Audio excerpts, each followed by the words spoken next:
கல்கி 2898 ஏடி நேற்று சனிக்கிழமை ஒரு சூப்பரான வசூல் எடுத்திருக்கு. தமிழ்நாட்டில், கர்நாடகாவில், ஆந்திரா, தெலுங்கானாவில் முக்கியமாக எல்லாத்தையும் விட ரெஸ்ட் ஆஃப் இந்தியாவில் அடித்து துவம்சம் பண்ணிக்கிட்டு இருக்கு.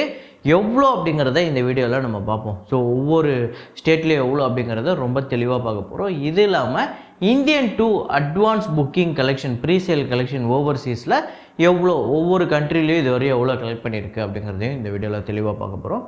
இது இல்லாமல் முஞ்சியா, அப்புறம் மகாராஜா, அப்புறம் ஜாட் அண்ட் ஜூலியட் 3, இப்போ ரீசெண்டாக வந்த கில், இந்த எல்லா படங்களோட வசூல், அப்புறம் ரீசெண்டாக வந்த 4 தமிழ் திரைப்படங்கள், அந்த படங்களோட வசூல் நிலவரம்.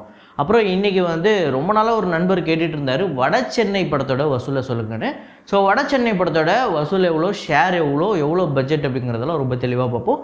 ஸோ வீடியோக்குள்ளே போகிறதுக்கு முன்னாடி நம்ம சேனலை நீங்கள் சப்ஸ்கிரைப் பண்ணலாட்டினா பண்ணிவிடுங்க, பக்கத்தில் இருக்க பெல் ஐகானோட ப்ரெஸ் பண்ணிவிடுங்க. வாங்க வீடியோக்குள்ளே போகலாம்.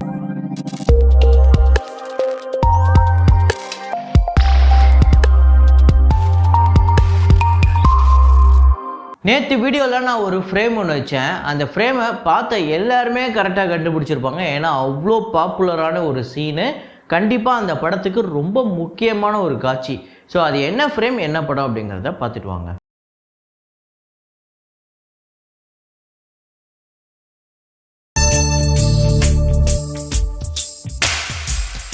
ஆமாங்க, அன்பே சிவம் தான். அன்பே சிவமில் பூவாசம் அப்படிங்கிற பாட்டு, அந்த பாட்டில் தான் அவர் அந்த அவங்க வீட்டில் வால் வரைவார். அந்த வாலில் சூப்பரான ஒரு இது, அதுக்குள்ளே நிறையா அரசியல்லாம் அவர் பண்ணியிருப்பார். அது பின்னாடி நாசருக்கு ஒரு பெரிய ஒரு கோபத்தை உண்டாக்கிட்டோம். ஸோ இதை கரெக்டாக கெஸ் பண்ண முதல் 5 பேர் சரவணன், குருதேவன் ஸ்ரீனிவாசன், ராஜா, சுரேஷ், அப்புறம் குகன்ராஜ். இந்த 5 பேர் தான் முதல்ல கரெக்டாக கெஸ் பண்ணியிருக்காங்க. இதில் குருதேவன் ஸ்ரீனிவாஸ், ராஜா, குகன்ராஜ், இந்த மாதிரி சில பேர் எப்போவுமே ஃப்ரேம்க்கு ஆன்சர் சொல்கிறதுல இந்த கமெண்ட்டு நம்ம சொல்கிற அந்த 5 பேரில் வந்துடுவாங்க. ஸோ அந்தளவுக்கு தொடர்ந்து நம்ம சேனலுக்கு சப்போர்ட் பண்ணிகிட்ருக்க ஆட்கள். ஸோ ரொம்ப நன்றி. ஸோ இன்றைக்கி ஒரு ஃப்ரேம் ஒன்று வச்சுருக்கேன். அது என்ன ஃப்ரேம், என்ன படம் அப்படிங்கிறத கெஸ் பண்ணுங்கள்.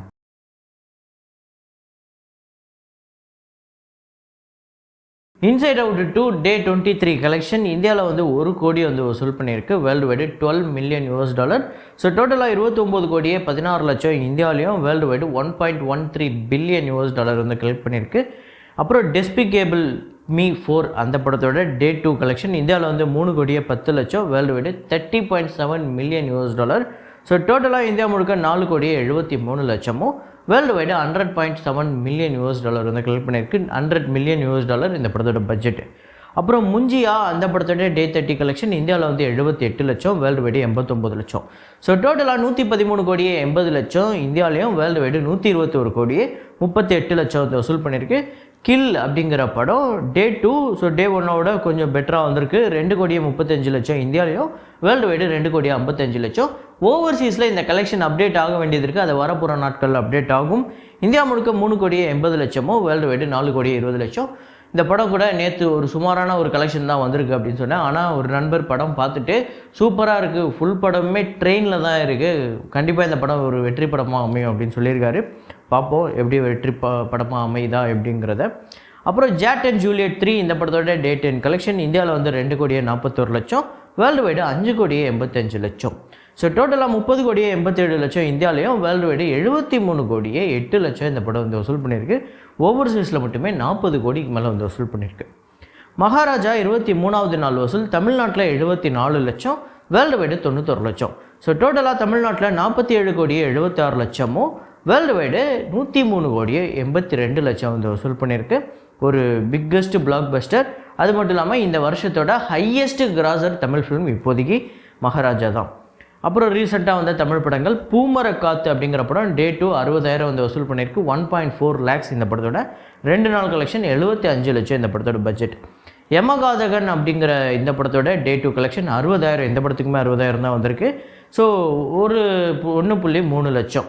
ஸோ 1 கோடி இந்த படத்துக்கு பட்ஜெட். 7G அப்படிங்கிற படம் 8 லட்சம் Day 2 கலெக்ட் பண்ணியிருக்கு. ஸோ டோட்டலாக 15 லட்சம் வசூல் பண்ணியிருக்கு 2 நாளில். 3.5 கோடி இந்த படத்தோட பட்ஜெட். அப்புறம் நானும் ஒரு அழகி 2வது நாளுமே 50,000 தான் வசூல் பண்ணியிருக்கு. ஸோ 2 நாள் சேர்த்து 1 லட்சத்துக்கு வசூல் பண்ணியிருக்கு. 1 லட்சம் தான் வசூல் பண்ணியிருக்கு. 65 லட்சம் இந்த படத்தோட பட்ஜெட். அப்புறம் கல்கி 2898 ஏடி இந்த படத்தோட Day 10 கலெக்ஷன் தமிழ்நாட்டில் 3 கோடியே 45 லட்சம் நேற்று சூப்பர் வசூல் எடுத்திருக்கு தமிழ்நாட்டை பொறுத்தவரையும். கர்நாடகாவில் 4 கோடியே 83 லட்சம், ஆந்திரா தெலுங்கானாவில் 9 கோடியே 72 லட்சம், கேரளாவில் 1 கோடியே 92 லட்சம், ரெஸ்ட் ஆஃப் இந்தியாவில் 20 கோடியே 74 லட்சம், ஓவர்சீஸில் 10 கோடியே 85 லட்சம், வேர்ல்டு வைடு 51 கோடியே 51 லட்சம். நேற்று மட்டுமே 50 கோடியே கடந்திருக்கு உலகம் முழுக்க இந்த படம். அப்புறம் டோட்டலாக 35 கோடியே 39 லட்சம் தமிழ்நாட்டிலையும், கர்நாடகாவில் 52 கோடியே 54 லட்சம், ஆந்திரா தெலுங்கானாவில் 229 கோடியே 87 லட்சம், அப்புறம் கேரளாவில் 21 கோடியே 62 லட்சம், ரெஸ்ட் ஆஃப் இந்தியாவில் 226 கோடியே 10 லட்சம், ஓவர்சீஸில் 211 கோடியே 18 லட்சம், வேர்ல்டு வைடு 776 கோடியே 70 லட்சம் இந்த படம் வந்து வசூல் பண்ணியிருக்கு. 10 நாளில் ஒரு பெரிய வசூலை வாரி குவிச்சிக்கிட்டு இருக்குங்க. ஆக்சுவலாக மோஸ்ட்லி எல்லா இடத்துலையுமே 100% ரெக்கவர் ஆகிடுச்சு. அந்த ஆந்திரா தெலுங்கானாவில் மட்டும் இன்னும் ஒரு 34 கோடி ஷேர் வர வேண்டியது இருக்குது. தட் மீன்ஸ் இன்னும் ஒரு 70 கோடின்னு வச்சுக்கோங்களேன். இன்னும் ஒரு 70 கோடி கண்டிப்பாக இந்த படம் வந்து லாங் ரன் ஓடுறதுக்கான வாய்ப்பு இருக்குது. கண்டிப்பாக ஆந்திரா தெலுங்கானாவில் அந்த கலெக்ஷனை இந்த படம் எடுத்துரும்.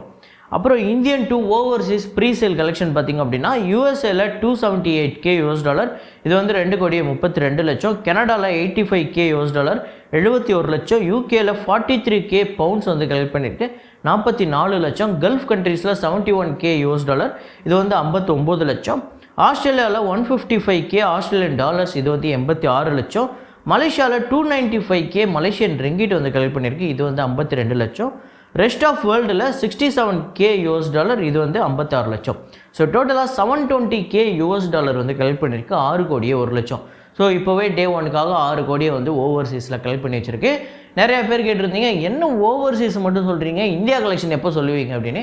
இந்தியாவில் நாளைக்கு சாயங்காலம் வந்து ஆக்சுவலாக புக்கிங் ஓப்பன் ஆகுது. அதுக்கப்புறம் அடுத்த நாள், நாளைக்கு மறுநாள் நம்ம வந்து அந்த புக்கிங் ஸ்டேட்டஸை வந்து இங்கே இந்தியாவில், தமிழ்நாட்டில், கேரளாவில், கர்நாடகாலாம் எவ்வளோ ஆகுது அப்படிங்கிறது. அப்புறம் இந்தியன் 2 டே 1 அப்படிங்கிற ஒரு ப்ரெடிக்ஷன் வந்து நம்ம கண்டிப்பாக சொல்ல வேண்டியது இருக்குது. நீங்கள் நிறையா பேர் சொல்லியிருந்தீங்க, உங்களில் சில பேர் நான் கேட்காமலே சொல்லியிருந்தீங்க.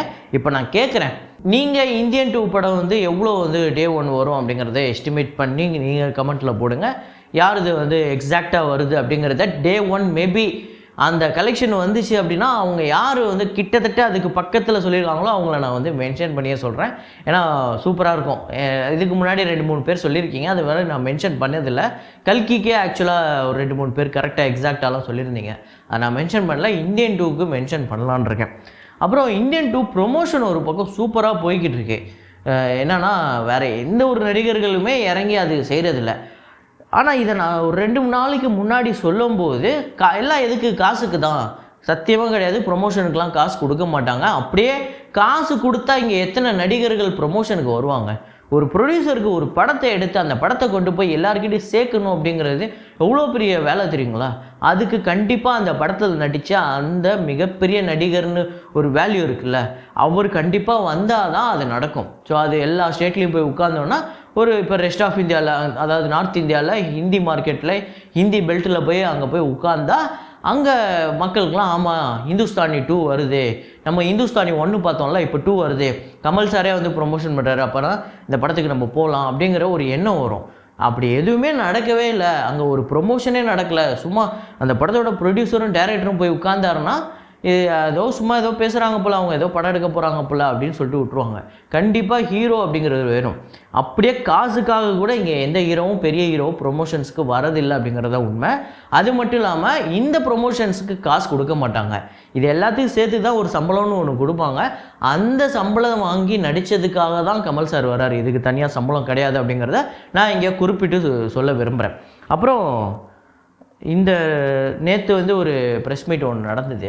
அந்த ப்ரெஸ் மீட்டில் வந்து கொஞ்சம் எனக்கு வந்து என்னமோ சித்தார்த்து பக்கத்தில் உட்காந்துக்கிட்டு இருக்கிற ஏதோ ஒன்று பண்ணிக்கிட்டு இருந்தார். அவருக்கு வந்து கமல் சாரை ரொம்ப பிடிக்கும் தான். அதுக்காக உட்காந்து நீங்கள் எப்படி கேள்வி கேட்குறீங்க, அப்படிலாம் பண்ணுறாரு நம்ம பத்திரிகையாளர்களை பார்த்து. அப்புறம் கமல் சார்கிட்ட கேட்குற கேள்விக்கு ரொம்ப கிரிஞ்சாக சில பதில்கள்லாம் சொல்கிறாரு. ஸோ கொஞ்சம் அதெல்லாம் ஓவராக இருந்துச்சு. நானும் கமல் ஃபேன் தான், இருந்தாலும் சித்தார்த் பண்ணது கொஞ்சம் ஓவர் டூவாக இருந்தது. இதை பற்றி நீங்கள் என்ன நினைக்கிறீங்க அப்படிங்கிறத கமெண்ட்டில் போடுங்க. ஸோ இந்தியன் 2 ஆக்சுவலாக நல்ல ப்ரொமோஷன் போய்கிட்டு இருக்கு.